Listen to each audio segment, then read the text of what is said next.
नमस्ते प्यारे बच्चों। आप लोगों की तरफ से जो क्वेरी आ रही थी एक रिगार्डिंग सिलेबस ऑफ नीट, तो कई अफवाहें फैली हुई है इसके बारे में। तो उनको ख़त्म करते हुए आज हम देख लेते हैं कि कैसे ये गलत फहमियाँ फैली हैं। तो ये वीडियो उसी बात को क्लियर करने के लिए बनाया गया है। तो लेट्स सी, अफवाहों का अंत तुरंत, the end of all the reverse. तो सिलेबस की बात अगर हम करें बच्चों, तो इंफॉर्मेशन बुलेटिन प्रोवाइड किया गया है नीट की तरफ से, जो नीट की ऑथेंटिक साइट पर अवेलेबल है, या जब आप फॉर्म भरते हैं तो वहां भी आपको उसका लिंक मिलता है। तो इंफॉर्मेशन बुलेटिन जो 2021 के लिए है, अगर उसके पेज आप पलटें तो सिलेबस की बात जहां तक है तो पेज नंबर 9 पर ये आप देखेंगे कि सिलेबस आपको मिलता है पेज 9 पर।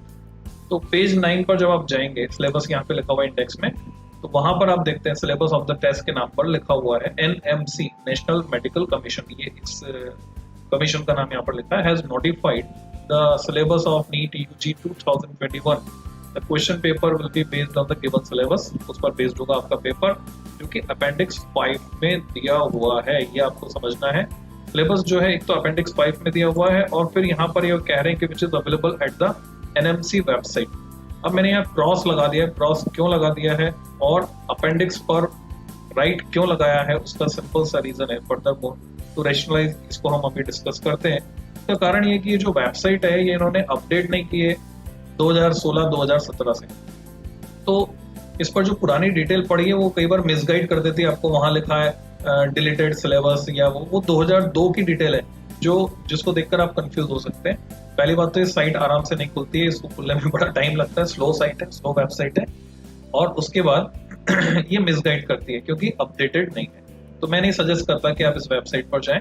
आप यहाँ अपेंडिक्स 5 से ये सिलेबस देख सकते हैं। कैसे देखना है वो मैं बताने वाला हूँ आपको। Further more to rationalise the decision of reduction in syllabus, जो कि हुआ था, आपको पता है बोर्ड का सिलेबस रिड्यूस हुआ था 2020-21 के लिए in the syllabus by various school education boards. अलग अलग कई बोर्ड ने किया था रिड्यूस, कुछ बोर्ड ने नहीं भी किया था। The NTA has taken the decision to provide choice in section B, और उसी के लिए आपको सेक्शन बी में चॉइस दी गई है 4 सब्जेक्ट्स में, यानी चारों सब्जेक्ट्स में 15-15 क्वेश्चन में से 10 क्वेश्चन करने रहेंगे। उसका कारण वही है, जैसे कि वो थोड़ा सा आपको कंपेंसेशन एक तरह का ये प्रोवाइड किया गया है। पर मैं क्लियर कर दूं कि नीट के सिलेबस में कोई भी चेंज नहीं है। जो पिछले साल था वही इस साल है।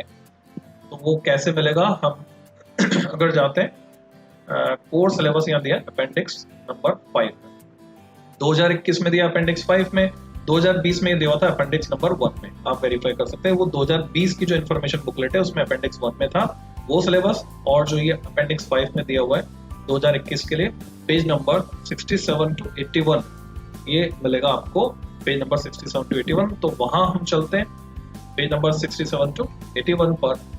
देन व्हाट वी फाइंड, यहाँ लिखा हुआ है इन्फॉर्मेशन में, core syllabus for national eligibility cum entrance test NEET UG, the national medical commission of India, हुई एनएमसी। तो ये पूरी डिटेल, ये सारे बोर्ड इसमें आ गए हैं। तो इसको आप चाहें तो पढ़ सकते हैं। तो आप देखेंगे फॉर एग्जांपल, हम देखिए यहाँ पे सिलेबस में एक तो चैप्टर्स दिए हुए हैं। तो क्लियर कट है, यहाँ हम देख पा रहे हैं कि 19 यूनिट्स दिखाई दे रही है हमें, 10 यूनिट 11th क्लास की और 9 यूनिट्स 12th क्लास की। चैप्टर जो कम्युनिकेशन सिस्टम हुआ करता था वो 2020 में भी नहीं था नीट सिलेबस में, और 2021 में भी नीट के सिलेबस में नहीं है। कम्युनिकेशन सिस्टम जो सीबीएसई ने हटा दिया था, बस ये यहाँ पर हमें देखने को मिल रहा है। कम्युनिकेशन सिस्टम पिछले साल से नीट के सिलेबस में नहीं है, तो वो आपको तैयार नहीं करना है।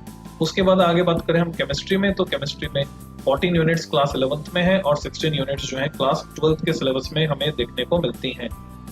नेक्स्ट, अगर हम बायोलॉजी के सिलेबस की बात करते हैं बच्चों, तो बायोलॉजी के सिलेबस में आप देख रहे हैं वो 5 यूनिट आपकी 11th क्लास की और 5 ही 12th क्लास की है। तो ये है आपका ये चैप्टर्स बायोलॉजी। अब अगर डिटेल सिलेबस में हम जाते हैं, क्योंकि इसी अपेंडिक्स में, अपेंडिक्स नंबर 5 में आपका डिटेल्ड सिलेबस भी दिया हुआ है, चैप्टर वाइज डिटेल सिलेबस। जैसे ये फिजिक्स को हम एज एन एग्जांपल अगर लें, और बाकी सब्जेक्ट्स में भी इसी तरह से डिटेल एक एक टॉपिक वहां लिखा हुआ है, इसको कोर सिलेबस का नाम दिया गया है। तो डिटेल सिलेबस जो है यहाँ पर हम देख पा रहे हैं कि वन डे ग्राफ जनरेटर, यहाँ मेंशन है। और मैं आपको बता दूं बच्चों, सीबीएसई बोर्ड ने 2014 में ही वन डे ग्राफ जनरेटर को हटा दिया था। यानी बोर्ड का सिलेबस अलग है, नीट का सिलेबस अलग है। One day graph generator NEET में आज भी मौजूद है, नीट के सिलेबस में, जो कि सीबीएसई ने 2014 में हटा दिया था और अभी सीबीएसई सिलेबस में वो मौजूद नहीं है। इसका मतलब सीबीएसई सिलेबस से ये नीट का सिलेबस लिंक्ड है तो सही और नहीं भी है, दोनों तरह से हम बात कर सकते हैं। इसी तरह से जो रिड्यूस सिलेबस की बातें आ रही हैं मार्केट में, या बोले आप अपने आसपास सुन रहे हैं रिड्यूस सिलेबस की, तो जो डिलीटेड पोर्शन था सीबीएसई बोर्ड सिलेबस 2020-21 के लिए, उसमें colour code for carbon register, current electricity में नहीं था, series parallel combination of register भी हटा दिया गया था। तो जो टॉपिक हटा दिए गए सीबीएसई बोर्ड सिलेबस से, वो अभी नीट सिलेबस में मौजूद है। क्योंकि जो मैं आपको दिखा रहा हूँ स्क्रीन पर बच्चों, ये नीट का प्रेजेंट 2021 का सिलेबस है। ये फिजिक्स का डिटेल सिलेबस मैं आपको दिखा रहा हूँ नीट का। तो वो सभी टॉपिक्स जो यहाँ पे मैंने अंडरलाइन किया, जैसे साइक्लोट्रॉन है, पैरा डायाफेरोमैग्नेटिक सब्सटेंसेस विद एग्जांपल, ये सीबीएसई सिलेबस में 2021 के लिए नहीं थे, पर नीट सिलेबस में हैं और आपको तैयार करने हैं। इन पर आपको क्वेश्चंस मिलने वाले हैं। सो मेरी तरफ से ऑल द बेस्ट बच्चों फॉर योर प्रिपरेशन, एंड फिर मिलेंगे। Till then, happy learning.